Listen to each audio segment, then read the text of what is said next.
been a weird few weeks. I was involved in a breakup recently. No. It wasn't my breakup. I was at a Starbucks, and there was a couple sitting next to me, and I got involved in the breakup.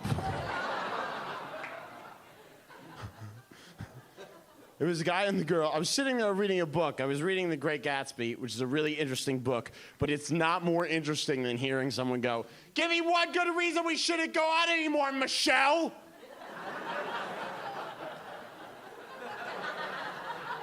And I was like, this could close.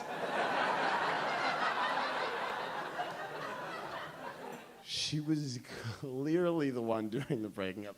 Clearly. He's like, "Give me one good reason we shouldn't go out anymore, Michelle." She misheard him. She misheard him because he said, "Give me one good reason we shouldn't go out anymore." And she heard, "Give me 35 reasons in a row. In public as loudly as possible." And it could have been one reason. All of the reasons were variations on, "You're not smart enough for me." She could have just said that. She didn't. She took a scenic route. Give me one good reason we should have gone anymore, Michelle. You're not smart enough for you, you're not well educated enough for you, you're not mature enough for you, you're not emotionally mature enough for you, you're not sophisticated enough for you, your taste in music is bad, your taste in food is childish, your taste in clothing is like, look at you. Like, I can't remember the last time you picked up a book or a magazine of your own accord. You're not intellectually curious. Your vocabulary isn't as extensive as I would like. You're not very erudite. And you could see the whole Starbucks be like, fuck, he said one reason. And you could see the poor guy wanting to argue with her and be like, I am smart enough for you. But you could also see him thinking like, what does erudite mean? And this is where I stepped in. Hold on. This is where I stepped in. She said, "Hey, Kev," which, by the way, enough of a reason for me. What are you, 7? "Hey, Kev, we should just be friends." That is a terrible start to a friendship. "Hey, I never want to fuck you ever again. Hey, here's a laundry list of reasons you're one of the dumbest people I've ever met. We should catch a movie sometime." And I turned around in a crowded Starbucks and I went, he has enough friends.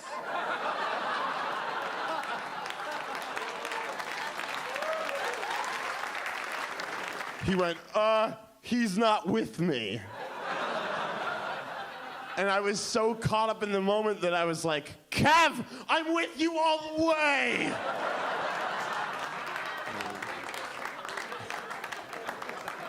There was news recently. Anyone know the most popular song of all time? Anyone know? Happy Birthday. Happy Birthday. I've gotten some bad guesses, don't worry. Last week someone went, Titanic! Which is not a song.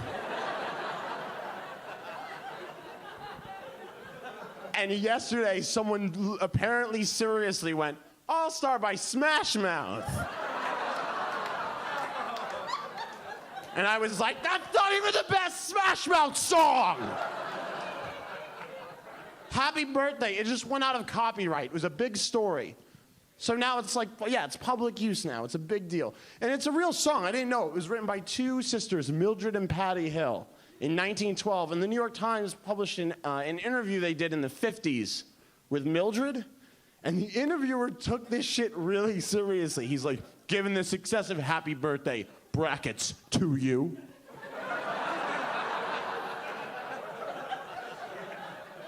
Do you think you're the greatest songwriter of all time?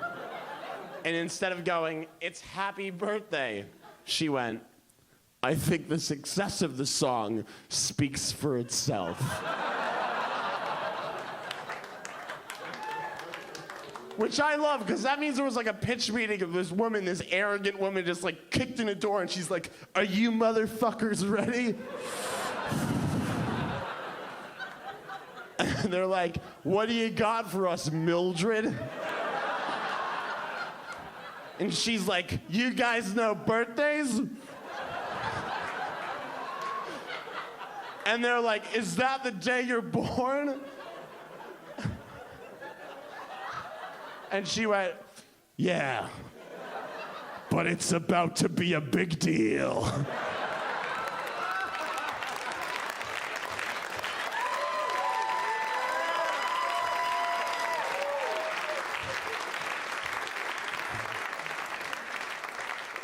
And she's like, line number 1, happy birthday to you.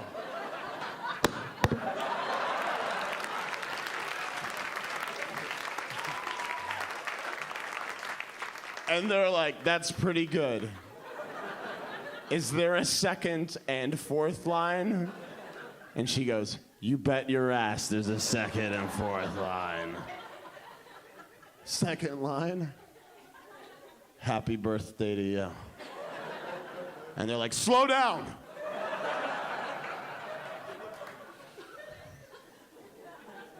And then they break for lunch and they come back.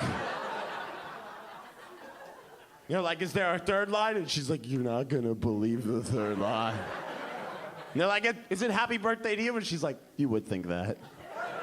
It starts happy birthday, but then there's a twist. You're like, oh.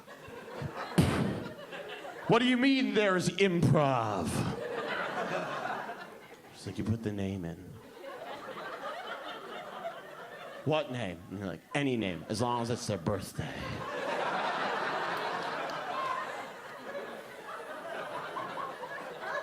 And they're like, Mildred, this is genius.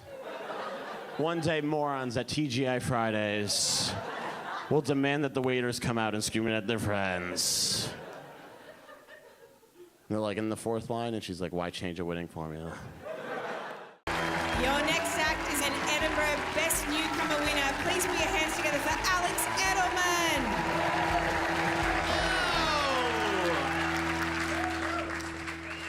Thank you so much for having me. My name is Alex. That's the name I go by, but that's not my real name. My real name, this is true. My real name is David Yosef Shimon ben Elazar Ruvain Halevi, Alex Edelman. I go by Alex because it's all I can remember. I go by Alex, and my family gives me a lot of shit for it. They're like, you're not proud of your Hebrew name? No. I'm not. My father's name is Elazar, and he's like, why aren't you proud of Hebrew? Why aren't you proud of Hebrew name? And I'm like, I don't know, Elazar, because it sounds like we're all in Slytherin. That's why. I have cousins, Menachem and Yitzchak. You can't even spell their names correctly in English because there's no English letter for phlegm. A lot of my friends are having babies or adopting, which is fine. I'm actually thinking a lot about adoption. I know that sounds silly, like I just turned 29 last week. And like, I think that's right on the edge age-wise, right? I think that's just like, just a little too old. I don't think anyone will take me at this point. But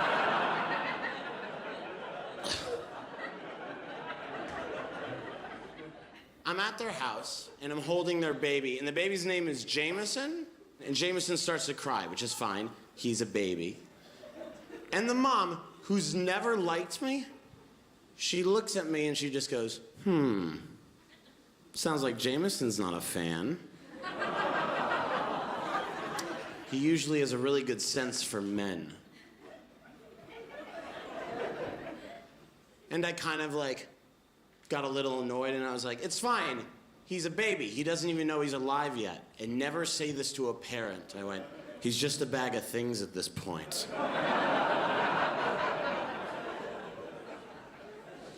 And she drops the passive part of passive-aggressive, and she goes, he's very intuitive. And then I lost my temper. I was like, he's not. He shits himself. That's the #1 sign someone isn't intuitive. If you worked with someone and they shat themselves regularly, You'd be like, Roger is a lovely guy and a decent lawyer, but his lack of intuition is gonna cost us this case. Roger, go change, buddy!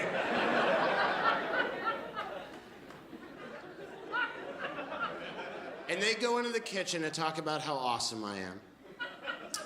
And they come out, and she looks a little apologetic. She goes, sorry, we're a little uptight because people are judging us for the way that we're raising Jameson. I said, what are you talking about? And she told me this, and I didn't know it was a thing, and now I'm very aware it's a thing. She went, well, we've decided we're not gonna vaccinate him until we know more.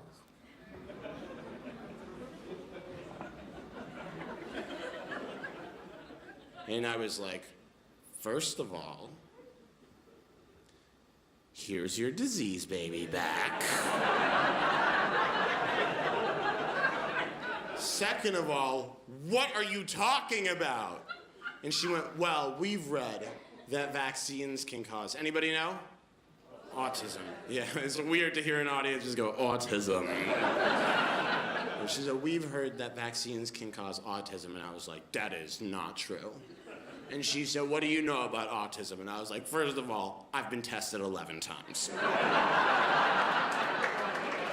Don't clap for that. Yeah, you don't get like this without people asking a few questions repeatedly.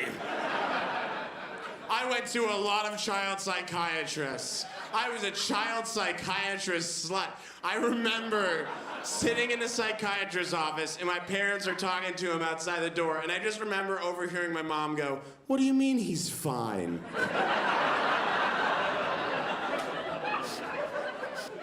But I said, yeah, that seems like bullshit. And she went, well, it's our opinion. And the way she said it sounded like, this conversation is over. She went, it's our opinion. The science isn't conclusive. And I'm not this guy. I'm very agreeable. But I said, that seems like a really dumb opinion. It seems really dangerous. And she went, you can't judge us for our opinion. And I was like, that's how we judge people. Opinions in action. It used to be skin color, but someone had a dream.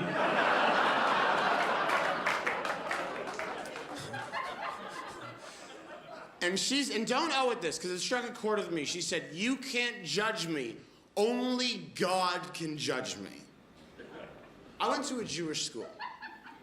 I went to a yeshiva. I studied Torah every morning from 8 o'clock in the morning until 6 o'clock at night, because yeshiva is a Hebrew word meaning miserable. And one of the things they teach you is that when you believe that you're created by God, you believe that God acts through you. If you are kind, that is God showing kindness. If you are merciful, that is God showing mercy. If you show a little bit of understanding, that is God showing understanding. So she said to me, you can't judge me. Only God can judge me. And that reminded me of yeshiva. And I had to calm myself down and explain to her that it's possible that God was judging her, but that I was the vessel through which he had decided to judge her. All right, guys, thanks so much. I'm Alex Edelman.